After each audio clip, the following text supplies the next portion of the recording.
Joining us today on the My Fit Tribe podcast is Dr. Erienne Lauersdorf, a doctor of physical therapy at Peak Performance in Madison. A former Division II volleyball player, she earned her doctorate from Concordia University and has worked in outpatient orthopedics as well as coaching and training in a CrossFit gym. Erienne specializes in helping motivated clients improve movement, prevent injuries, and achieve meaningful functional changes in their fitness and daily life. Hi, Erienne. Thanks for joining me today. Thanks for having me, Erica. So taking our listeners back of how I know Erienne, I injured myself in 2023, I think, and suffered a shoulder injury and was dealing with recovery. Unfortunately, ended up with frozen shoulder, torn labrum, and etc., and ended up having surgery. So she was my PT from time of injury through and after surgery. Oh, yeah. Poor girl. One of my favorite clients. Oh, so what I found, a big reason I wanted to have you on the show is because for me, getting that good physical therapy, again, before surgery and after was a game changer for me. Mm-hmm. My past experience with physical therapy was maybe not so great, where you provided a different level of care that provided the tissue work and the laughter and the environment, which made it more conducive to wanting to do the work and the healing process. So thank you, first of all, for all of your treatment. Of course, my pleasure.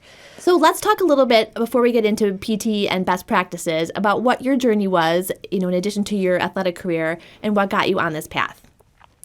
Yeah, I figured you were going to ask this question, so I was thinking a little bit about it. And the more I thought about it is, if I reflect on myself as even so far back as a high schooler and being in college, I probably was not made to be a physical therapist. It's a very people-first job, and it's a very, I would say even an extroverted job, right? You connect with people, you're seeing people for the full 8 hours you're working.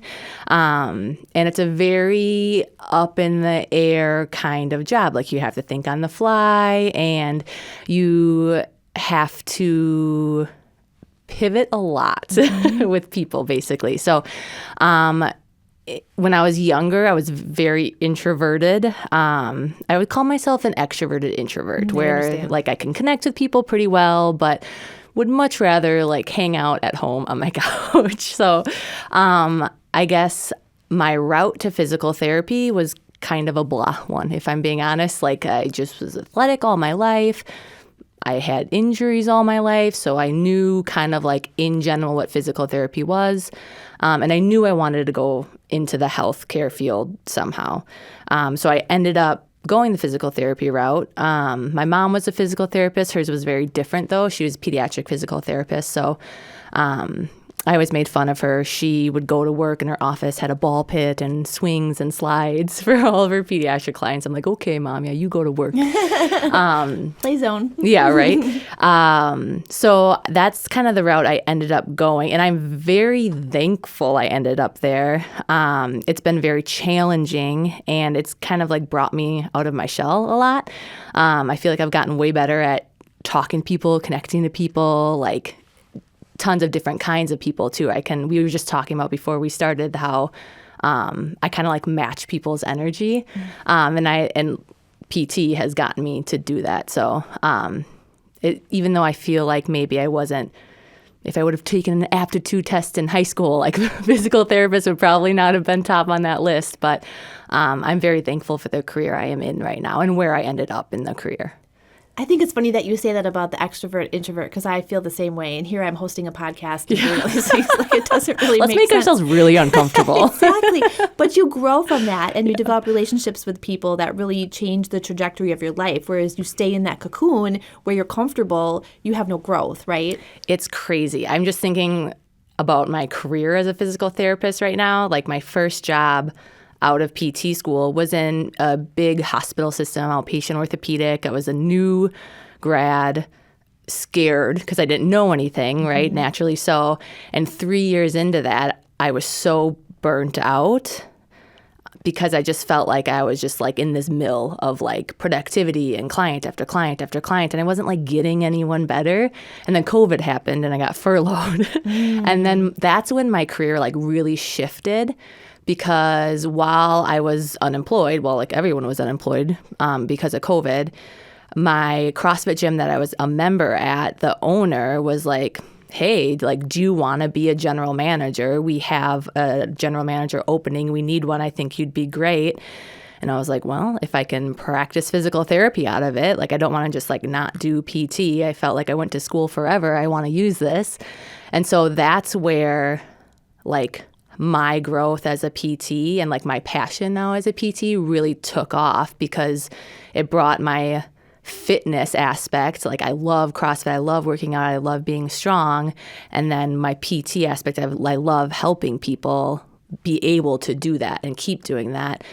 And then as a general manager, like, that job, I feel like really brought me out of my shell, because like week 1, he had me cold calling people I've never known before. Oh, I'm just like, this is the worst. But I got so good at like interacting with people. Like, as a manager of a gym of like 300 or 400 people, I knew everyone by name. I knew all about their families. Like, I got so good at like being out of my comfort zone. And so now, like, none of that stuff makes me uncomfortable, which is, I think, a huge part of why I'm effective as a PT.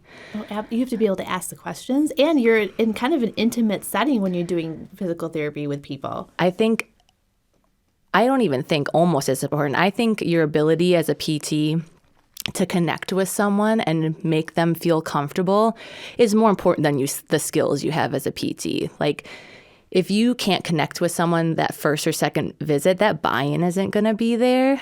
Right.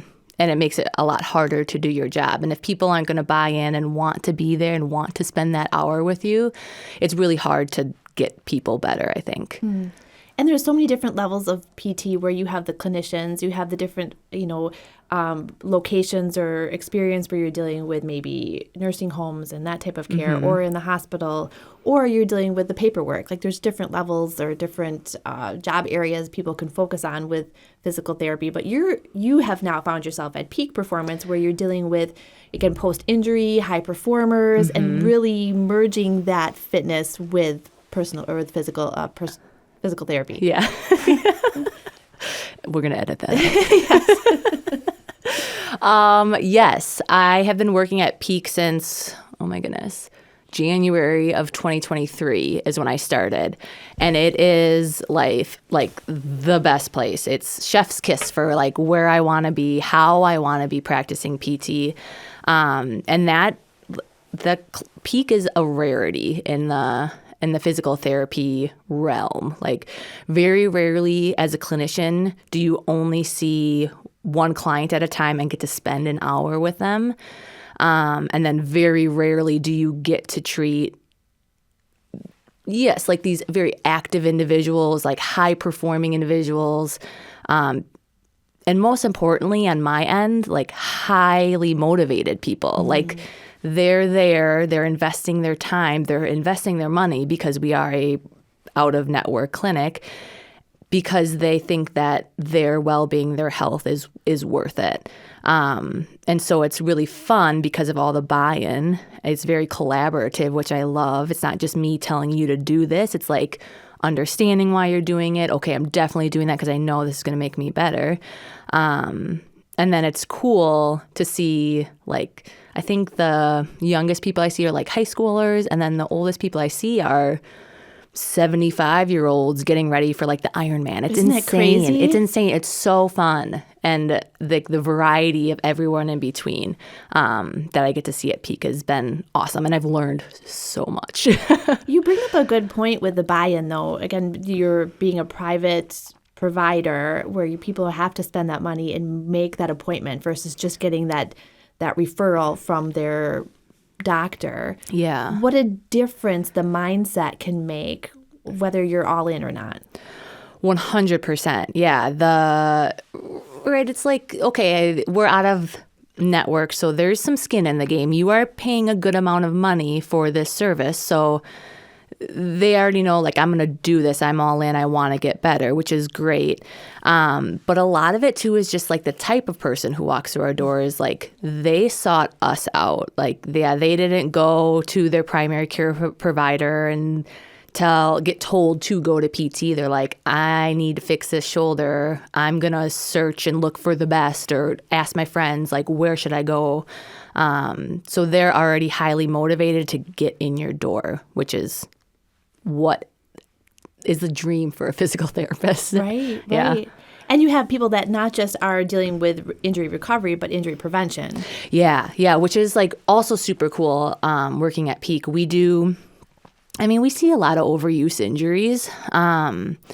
But then what we can do, because we are out of network and we're self-pay and all that, we can go above and beyond, like not just get you out of pain, which is what people's insurance will cover or partly cover or whatever. A lot of people stick around because of the strength program we do for them, or like, wow, my knee pain is gone. Now I'm running a minute per mile faster. Like, let's work on getting faster. Let's work on some performance things.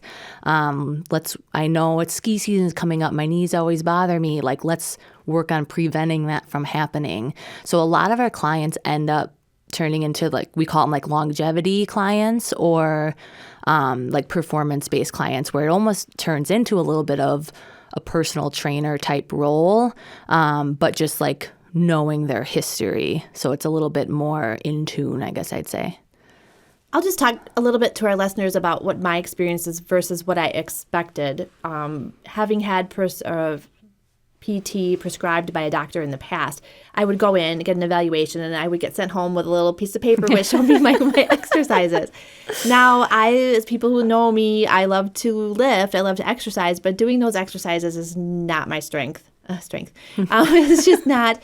It's hard to do something that's mundane, and you don't always know if you're doing the right form, and if you're not doing it correctly, it's not going to do you necessarily any good.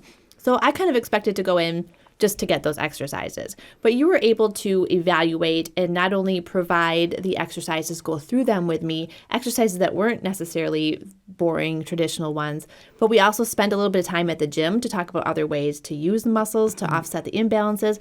And we did a lot of tissue work, which is stuff that I don't know that all PTs that are referred to by GPs are able to use, or use as often, I should say.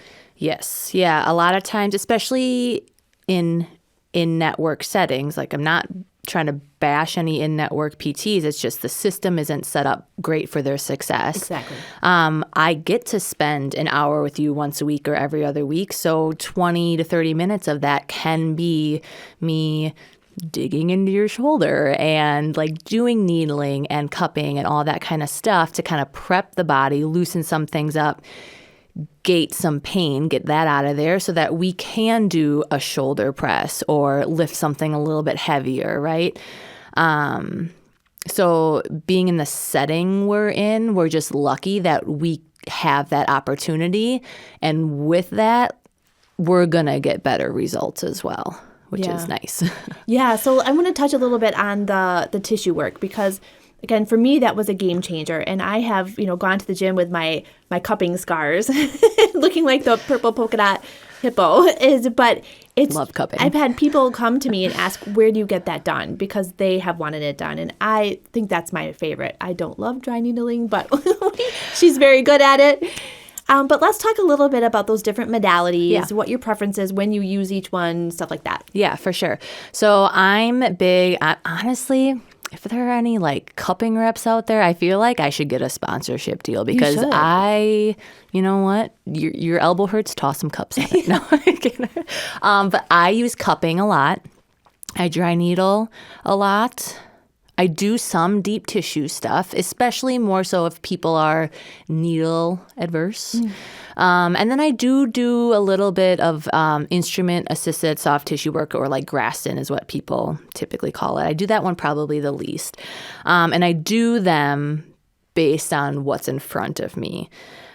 So cupping, I use a lot if people are holding a lot of soft tissue tension, like their muscles are really tight, their back is in spasm, they're crazy strong like Erica, and like her lats and her bicep and her delts are like very developed and like are restricting range of motion, like that kind of stuff. I use cupping because it's the one modality where we can just get that distraction versus like a compressive mechanism. So I think I've explained it to you as well. It's almost like I'm using it for a 3-dimensional stretch. I'm pulling whatever tissues underneath the cup out away from everything that's underneath it. So it's getting us that like 3D access to it. The other reason I really like it is that it's one of the things that after the cups come off, like people are like, that feels awesome. Like I instantly feel a little bit better. So that's when I would use cupping. Dry needling, I mean, who doesn't like to stick a needle in someone, right? So needling is different in that I use it for a little bit larger of a spectrum of issues. A lot of people think dry needling and they automatically think like trigger points, knots, like that kind of stuff. And that's the more obvious thing. A lot of times people are unaware that their muscles, when you get trigger points, like they can refer pain elsewhere in the body, just like a nerve or a disc or something like that can refer pain down your leg or down your arm. A lot of people come in and they're like, I have sciatica in my leg. Well, actually, that's like a glute trigger point. That's like referring pain down your leg. So those more tender spots, or especially if they're really inflamed, I'd so much rather stick one needle in it than use my elbow to dig in for it for 5 to 10 minutes, because overall it's going to be more tolerable. So that's definitely going at some trigger points and getting that actual knot in that muscle to kind of release is kind of what people think of most with dry needling. The other way we use dry needling is we use needles in the muscle, and then we hook up some stim to it that actually gets the needle to pulse and gets the muscle to pulse. And a lot of times I'll use that if people are having tendon issues, like a tendinitis, because it's a good way to stimulate the tendon without loading the muscle, which oftentimes is painful for the tendon. So we get all the benefits of exercise to a tendon without the pain stimulus of it. So it's a really good way to jumpstart some initial loading for a tendon. And then the other thing I use it for, this is a little bit less frequently, but people say a lot of like, man, I just like can't feel my glutes, or my glutes don't work, or I call them lazy glutes a lot. And that does happen. So a lot of times I will needle and stim a glute and get it to contract hundreds of times in 10 minutes, and then I'll strength test them again, and it's a much better contraction. People can feel that muscle activate just by kind of like reteaching it how to contract. So that's why I love dry needling, is there's so many different ways you can use it. So I'm going to back you up a little bit to the first way you use it, where you're hitting that trigger point and doing that release. Yeah. So let's explain like what exactly that does. So you're putting a needle in a muscle, and it like what makes that trigger point released by putting that muscle in it? Does that make sense? Yeah. So there are. Let's get deep here, okay? There are 2 types of knots or trigger points. There are active and latent trigger points. So an active trigger point is something like, I'll take upper trap, for instance, because like everyone has trigger points in their upper traps. If you touch it, or even without touching it, like you'll get pain referred. So a lot of times upper trap, it's like into the head, or like a headache, or like down into the shoulder a little bit. Those are active trigger points. When I stick a needle into that, it is actually like physically disrupting the fibers that are bound together. So naturally, a muscle fibers are long and skinny, and they slide and glide past each other. That's how you contract and relax your muscle. So this is basically a chunk of them that's like bound up and stuck, and they are not doing the sliding and gliding. So it's like a knot in a shoelace. You can tug at it, you can exercise it, but the knots are never going to come out. So sticking a needle directly into that bogged up area causes this physical chaos, basically. And with an active trigger point, you'll actually get that kind of spasm or that twitch response. Whereas in a latent trigger point, same idea. It's not as painful. It's tender to the touch, and you're like, yes, I have a knot there, but you're not getting that referred pain. And a lot of times those won't get a twitch response. So I have a lot of people coming in with expectations of, oh, if I don't get a twitch response, it's not doing anything, or it's not beneficial, and that's not necessarily true. So, but because it still does the exact same thing. When I put a needle into a latent trigger point, I'm going to break up some of those tissues. And cupping is doing the same thing. Again, you're just pulling the tissue apart in order to help it to heal. Yeah, and cupping is a lot of blood flow to the area. That's why those red marks, and people call them, right, like call them bruises. It's different, though, because bruise kind of insinuates that there is tissue damage. Cupping, there's no tissue damage. It's just a ton of blood flow. So, like, the marks don't hurt. They're just purple. Very purple sometimes. Cupping is more of like a stretch and a ton of blood flow to the area. So it is a pain gating mechanism as well. Yeah. So what type of people, other than like tension, or what type of people would be using more the dry needling and the cupping versus, like, say, just the exercises for everybody? If possible, honestly, like, I'm a both, like, and not or kind of situation. I think especially if someone is coming in with pain, like, there is something we can do to, like, taper that down a little bit in clinic. Whether it's needling, cupping, deep tissue, scraping, it doesn't necessarily matter. Like, but there is something we can do to make you feel better leaving. And that's the whole goal. It's like, yes, exercise is going to get you stronger. It's going to build your tissue capacity, and we need that as well. But if you're coming to me and I have an hour with you and you're in pain, like, let's get rid of some of the pain, right? So I think everyone can benefit from it. But even beyond that, like, how many times have you come to me where you're just like, you know what, I'm a little tight, lifted a lot, my shoulder's tightening up a little bit, I'm not necessarily in pain, but, like, I could use some cupping, I could use some body work.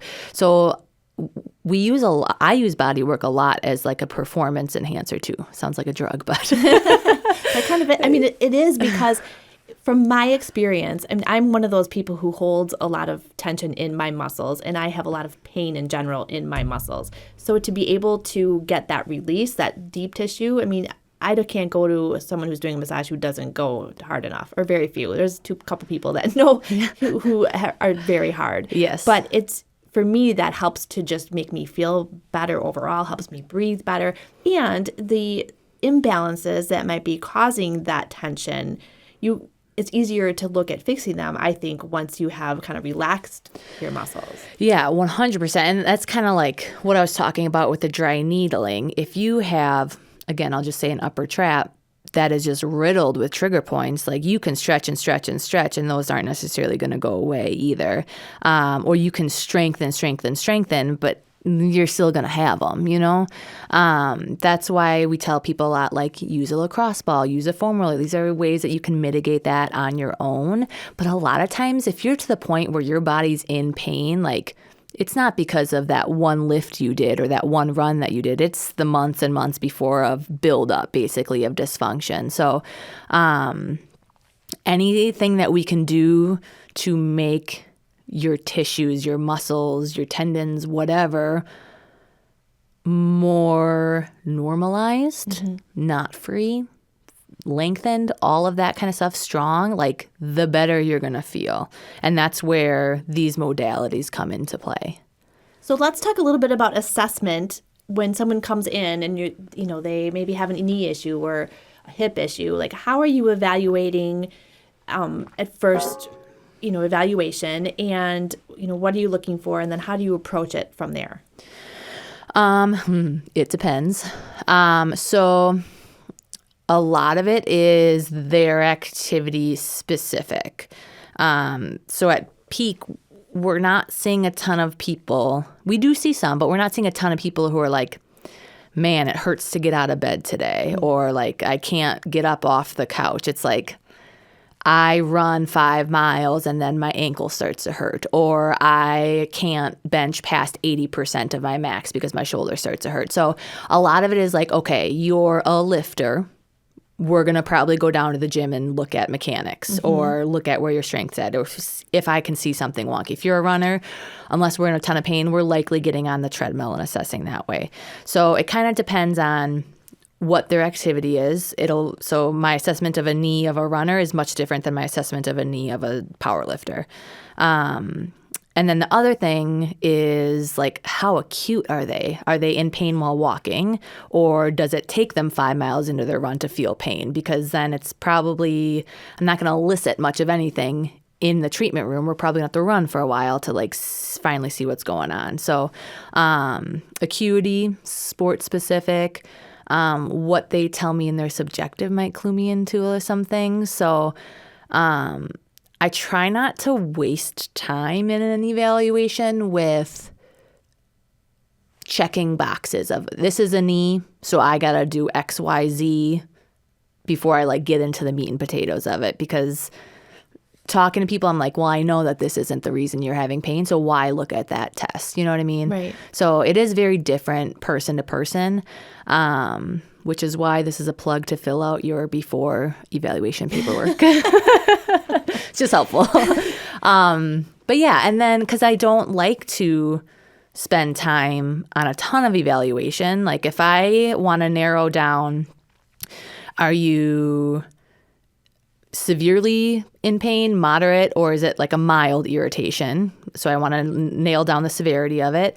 And then I would like to nail down like the tissue that's causing it. So then I can jump right into treatment. So if I can get into treatment right away, I can get my hands on you even in a day one evaluation, which doesn't usually happen outside of like a private practice like this.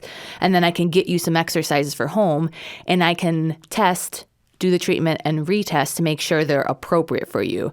And that's also important for client buy-in as well. Like if I can do some things in clinic that make you leave clinic day one feeling better, well, that's a ton of buy-in as well. It's a confidence booster for them. It's a confidence booster for me. Like, okay, I know I can get you better. And that just builds really good rapport from day one as well. So to answer your original question, initial assessment depends on the person, depends on their subjective, depends on their sport. And then a little bit of assessment just to like confirm or rule out what I'm thinking based on that. And then hands-on treatment, exercises, and then test and retest. Yeah, and that's what I loved about going to Peak, because, again, going with my original shoulder injury, I'm not sure of what needed to be done, and just being optimistic walking out of that appointment, knowing that you were doing the tissue work and I had exercises that, again, were doable. It wasn't just handing me a worksheet, which is, again, what had happened to me in the past. Again, not slamming any PTs that are in the clinics, but again, it's a time thing, it's a procedure thing, and there was a lot of questions asked with a little bit done. Does that make sense? Yes, 100%. It's like, and again, in network, they're taking insurance. Insurance needs to see checklist A through Z. Right. To be able to say, okay, we'll reimburse you. So a lot of it is just like having to cover your butt, which is annoying, honestly. Like but that's the medical system. It's the medical system. Mm-hmm. It's setting up really good PTs to be not very good, like not getting the results that they should be or could be getting.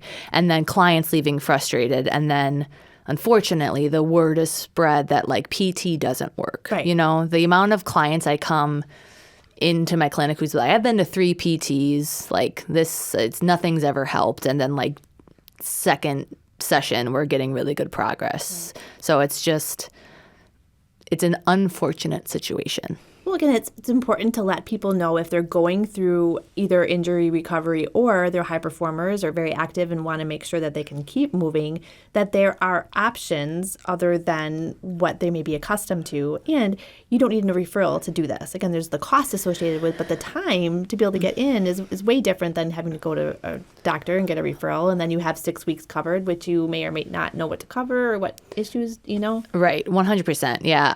I think right now at Peak, like our wait time to get in for an eval is like same week, if not the next week, whereas a lot of times in networks are like 6 weeks out. And that's how we get a lot of clients who come in and was like, well, I have an in-network scheduled for 6 weeks out, but I wanted to get going, so I just want to do a couple visits here. And then by the time couple visits come, like they're feeling much better and they're like, I'm just going to stick it out here. Right. And they're blown away with the results. And it's not just because we're like, man, we're amazing at peak endurance. We're good at what we do, but we're also equipped with the time and the tools to be able to do it. Right. Since I had surgery for a frozen shoulder, I just want to touch base a little bit on frozen shoulder because we had to work through that post-surgery manipulation, and that was no fun. But I'm hearing more and more of people, especially women, middle-aged women in menopause age, that are having frozen shoulder. So can you want to just talk a little bit about what that is, why maybe it's common with women? Because we talked a little bit about that when I was in with you. And then what PT can do as far as manipulation goes in order to help with recovery, post-surgery, or even prevention. Yeah, so a lot of times it is with menopausal women or like perimenopausal women, it is more common, and it's like a hormonal thing. And there's doesn't necessarily have to be like this predisposing issue. It can all of a sudden come out of nowhere. More oftentimes what I have seen clinically, like in your case, is that I had an injury and I had shoulder pain. In your instance, can I violate HIPAA? Yes. Okay, it was maybe. To an extent. She had a labral tear. Yes. So like that was the issue we were working on. But because of that and age and hormones and all this kind of stuff, like the adhesive capsulitis came secondary. Right. There's so much inflammation, and that's kind of how your shoulder responded. So adhesive capsulitis or frozen shoulder in a nutshell is basically your shoulder joint is a very mobile joint. It's the most mobile joint in your body, but it has this thick joint capsule around it that is like kind of like leather. And it has this little bit under, basically like in the armpit of your shoulder joint, that helps you to like move in all these ranges. And so with adhesive capsulitis, that basically shrinks up and gets super stiff, and that's why your shoulder joint gets stiff. So, in the freezing process, we call it the freezing process because it starts with pain and then you start having decreased range of motion. And that's the freezing process. And then once you're frozen, it's not necessarily super painful. It's just really restricted. So in that freezing process, research has shown that there's not a ton we can do. Like, you can't really stretch it because it's going to get pissed off and it's going to get worse, basically. But what PT can do is keep your soft tissues as healthy as possible, keep your rotator cuff as happy as possible, so that the idea is like maybe we can shorten this freezing process, or just not let it get super drastic. Like maybe it only gets half frozen, or you know what I mean? Sure. But for you, because you were having labral surgery, and they found the adhesive capsulitis, they did a manipulation. So basically, like, they tore that capsule open. They cranked that arm. They cranked that shoulder. So after manipulation, it's a little bit different. It hurts. It's really restricted, but we have the green light to stretch it. So we basically broke open that tissue, and now we want to get as full of range of motion as possible as soon as possible so it doesn't shrink back up. So your instance was a little bit different because of the sequence of events for your shoulder. Sure. But yeah, so it kind of just depends on the frozen shoulder situation. Mm-hmm. And so any injury that you're dealing with is going to require a different protocol. So again, with mine, initially I went into surgery needing the brace for 6 weeks, and they came out of surgery going, well, we had to tear your shoulder up, so no brace, get it stretched like tomorrow. And that was not fun. Yeah. We had a few swear words said on those days in the office. Oh, my goodness. All of the swear words. Oh, my goodness gracious. Thankful that that's over with. But how important it was for me to be able to go in, again, to a place where I felt comfortable and to be able to cuss, but to be able to go through that very uncomfortable stretching recovery time. And I have pretty much 95% range of motion now because I was able to be consistent with my treatments and the tissue work and the stretches and the exercises. Yeah. So that's again, it's nice for you to have found a place like Peak that if you were to go and to an in-network and they'd be like, oh, she had a labral tear with, did you have a bicep thingy? Yeah. Okay. Well, they moved the bicep because the shoulder had dislocated. Yeah. With a bicep tenodesis, that's like, okay, no bicep loading in a sling, no movement for 2 weeks. Like that shoulder would have frozen up again. Yeah. So it's also like we have the liberty and the responsibility, therefore, to like look at, okay, you had a labral repair, bicep tenodesis, like she shouldn't be moving, but it's way riskier for her shoulder to freeze back up. So we have some wiggle room with these like post-op protocols, and the amount of post-op shoulders I've seen, like I feel very comfortable. I understand tissue mechanics enough to know that like if I stretch you XYZ, like the bicep's going to be fine. And I'm not like putting enough load on it. So we were able to like maneuver around those shoulder precautions to still get you your range of motion, right, however painful it was, without like disrupting the actual surgical repair. Yeah. And really, I mean, I was able to lose very little muscle. Yeah, it was awesome. You know, before, but even from injury, just to be able to keep working in whatever range of motion I could, and you know, to get through surgery and recover well. So it's important for people to know that there are options as far as recovery and prevention, other than what they may be accustomed to. Yes, 100%. And I would also say, as a plug, because you're a prime example of this, like you are shoulder pressing, bench pressing, deadlifting hundreds of pounds, right? Like if you're going into a clinic with TheraBands for their resistance, right? Like that's never gonna get you to where you need to be able to go back and lift how much you lift, right?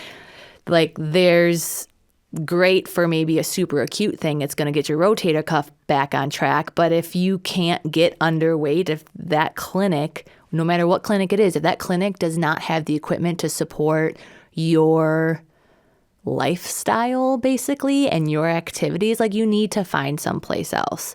Like if we don't have a pull-up bar and you need to be able to show me a pull-up, like they better have one. If you need to show me a 80% deadlift and that 80% deadlift is 250, like, well, we better have 250 pounds and a barbell.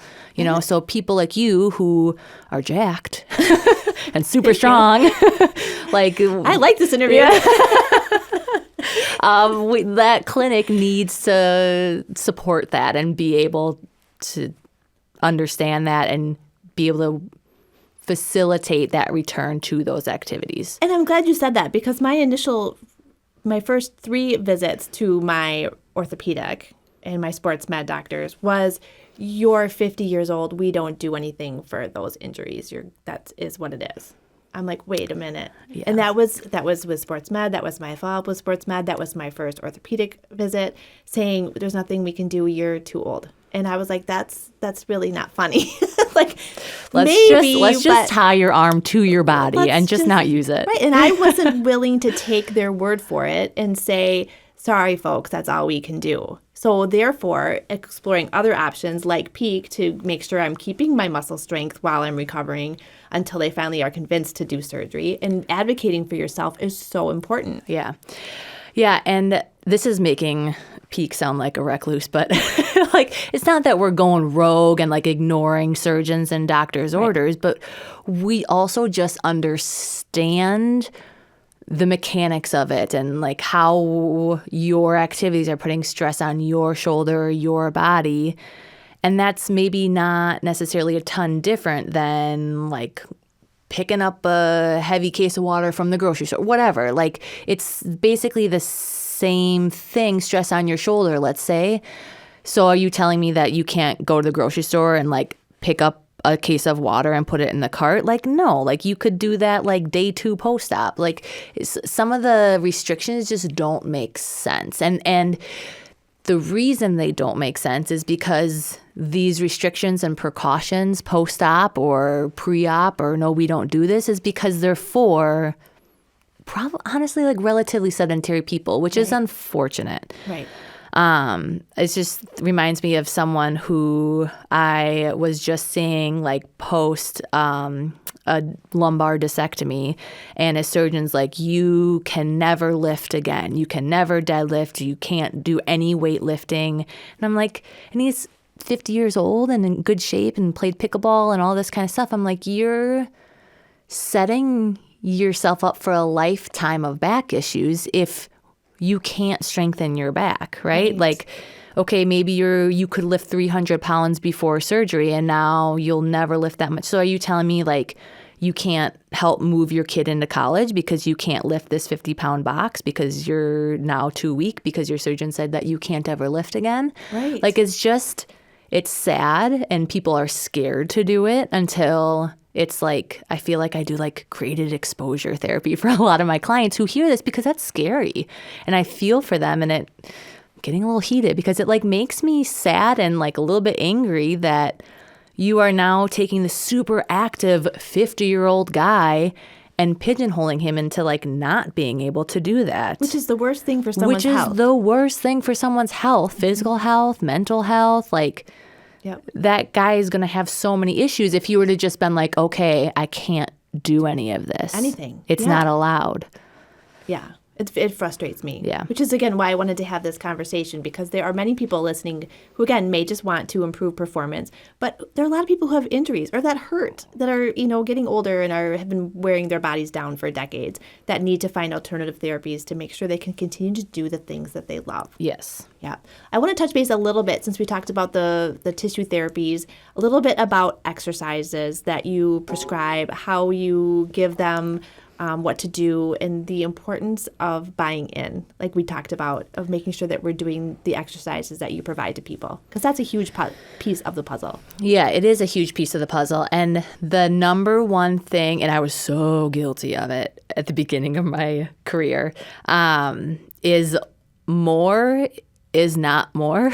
So this page of like 15 back exercises and stretches that these people are coming into my clinic and showing me this is what I'm doing. And I'm like, whoa, like that's too much, because even if it is helping, like what's helping? Like you have no idea, So my philosophy that I try really hard to stick with, at least like the first few weeks, is that we're leaving here with like 2, maybe 3 things to do, because then I know it's going to get done. If I give you 10 things, it's more likely going to be an all or nothing, and it's most likely going to be a nothing. Right. So the importance of making sure that these 2 or 3 things are actually going to make a difference then is my job. So that's where I use a lot of this like test, retest in the clinic, is where, okay, like, again, for you, let's take your shoulder. So we'll like kind of test out some range of motion. Okay, here, try this exercise. Let's do a couple sets of it. Okay, let's retest your shoulder. Is it better? Does it feel better? Yes? Okay, great. You're going to do this exercise. No? Okay, well, whoops. Let's pivot and let's try a different exercise, or let me do a few more tests. Like, why didn't that work? Let's troubleshoot this. So that, again, like ideally, like when you come in to compared to when you leave, you're better in some aspect, because then we know, well, what I give you for home is also going to work.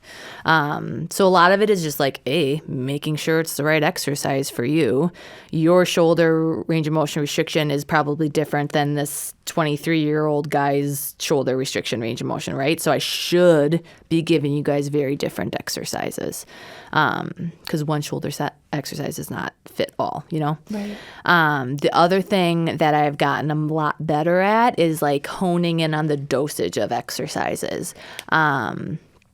A lot of times, like the 3 sets of 10 isn't necessarily like the right dosage. Sometimes it is, and sometimes I do give 3 sets of 10, but the intensity, what you should be feeling, where you should be feeling it, all those things are super important. Because if you're doing exercises and I want you to target your hamstrings, but you're feeling it in your quads, like, whoops, that's not going to do what we want it to do. So making sure that people are feeling it where we want to feel it, feeling it how we want to feel it. It's sometimes, depending on the injury, it's touching your pain, so we know it's targeting the right area, but it's not pissing it off so that we leave you feeling worse. So there's all these little intricacies that should be tested before you send someone home with the exercises. And I'm glad you talked a bit about the dosage and being able to know what area you're targeting, because even when people are lifting weights just for exercise rather than PT, you can see, or even from my own personal experience, that you're not exactly hitting the muscle that you're supposed to be hitting because of the form you are doing, or the speed you're doing it, or not extending enough, or whatever. There's so many facets to each exercise that are hitting somewhere differently on the body. Yes. That if you're not paying attention or not doing it correctly, like you mentioned, you could be hitting the wrong spot. And it's not an easy thing to get used to. You can do it right in your office and then go home and do it wrong every time. Right, 100%. Yeah. So, and that's why, actually, I do have a lot of clients like that who are just like, okay, they come back and they're just like, I just want to make sure I'm doing this right. And a lot of times they are doing it right, but a lot of times they are doing it, not that they're doing it wrong, but it's just like even like slight position changes or like slightly different way to think about it, like can change a whole exercise, which is crazy. I still think it's crazy. Like a lot of times in clinic, I'll give a different cue and it works. I'm like, I did not think that was going to work. That's so cool. Right. So a lot of it is to not try not to be flippant, but like I like test some stuff out. Like I just try stuff and like throw some stuff at the wall and see what sticks. And like, yep, this is going to work for you. Let's do this. Well, you talk about cues because I have a new coach and we have a new workout plan and he put cue words in for which each exercise I've been doing. And some of them I've been doing for 15 years.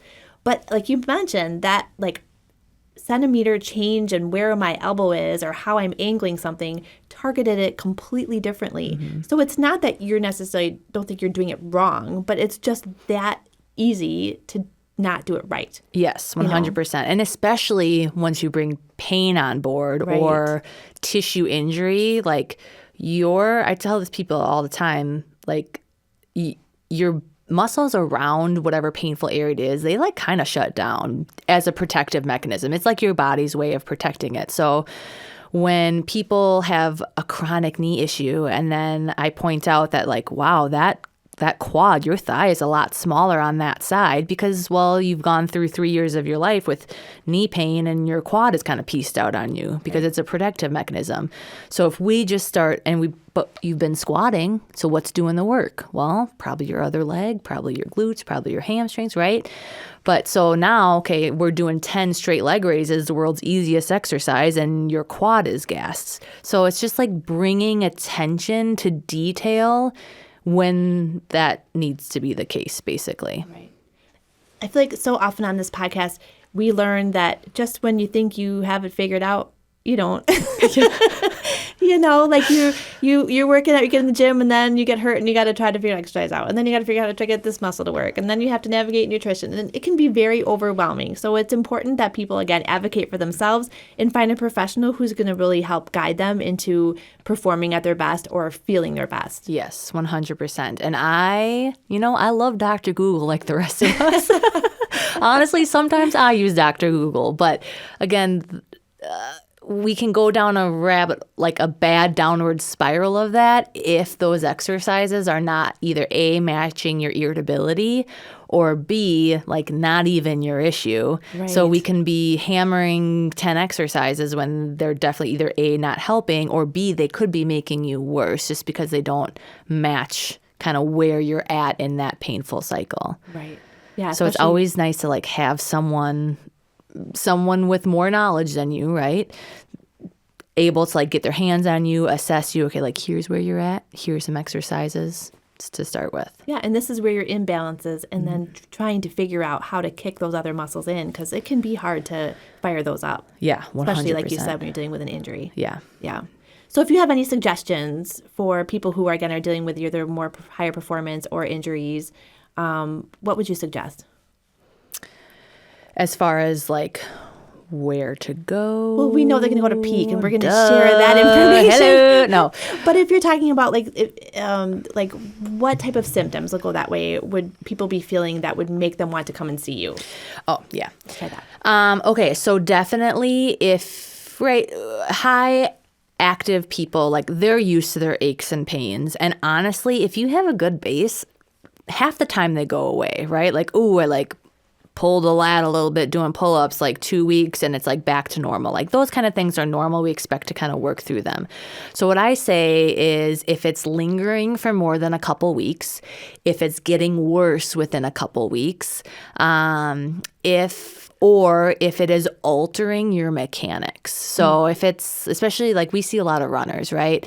If I have knee pain or Achilles pain and I can tell I'm running funky because of it, like that's something that you are going to want to go get help with sooner rather than later, because then you're stressing other parts of your body that don't need to be stressed like that. It could cause other issues. So those are kind of like the main things that we kind of tell people. Again, 2 weeks, it should be getting better. Definitely shouldn't be getting worse. And we definitely shouldn't be altering our mechanics because of the pain. And if someone comes in to see you, obviously it varies by client, but what is the normal time frame of when they come see you and when they can expect to see, some type of improvement? Is like a 6 weeks or months, or how does that look? Yeah, so a lot of it depends on acuity. Right. So if someone has knee pain for 2 weeks, and if they can be seen within 2 weeks, well, that knee pain is probably going to resolve completely in a month or two. If it's been 3 years and all of a sudden it's gotten worse in the last couple months, well, that's a pretty chronic issue. So that rehab, at least 100%, is going to be probably up to a year. But that being said, like, you're getting some results within, I would say, the first couple sessions. So 2 weeks, 4 weeks, something in that realm. Yeah. And again, that tissue work is so important in keeping that range of motion, clear. And it just has helped me so much. And I need to get back in and see you again very soon. Speaking of. So if people want to come find you at Peak, what's the best way to reach you? I don't know our phone number, but you can call us, Google us. Peak Endurance Physical Therapy. And then we are located off of East Washington on Butler, right by the Capitol. And you have Instagram as well? We have an Instagram as well. You recently shared a plank. A Chinese plank.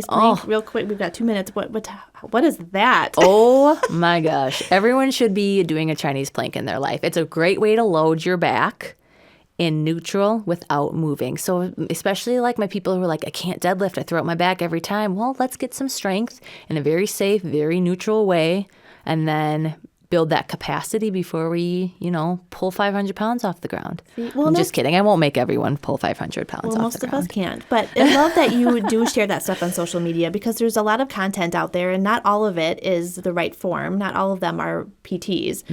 So it's really good to have that access for little exercise you can try before a workout, after a workout, on your off day, just to try to reset some of those muscles you don't normally use. Yes, 100%. Yeah. And we'll put links to both your Instagram and to your website in the show notes as well. Great. Awesome. And then go ahead. I was going to say, and we're going to do a MyFitTribe discount. Oh, we are. What is the discount code? MyFitTribe. Yay! Or just if you call to schedule or online, you'll always reach Morgan, and you just tell her, like, heard you guys on the podcast and I want to come in for evaluation.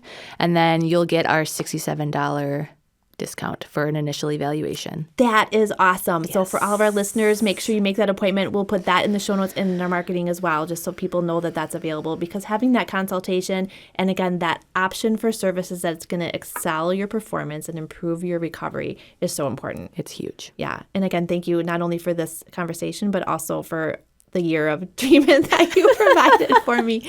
It was so fun. I want to wrap up the podcast by asking you the question that I ask all of my guests. It's a 2-part question. First part is, if you, Erienne, today can have a conversation with you of the past. We didn't touch, much on your past, but maybe the high school athlete or when you're starting college, starting PT school. What advice would you give yourself?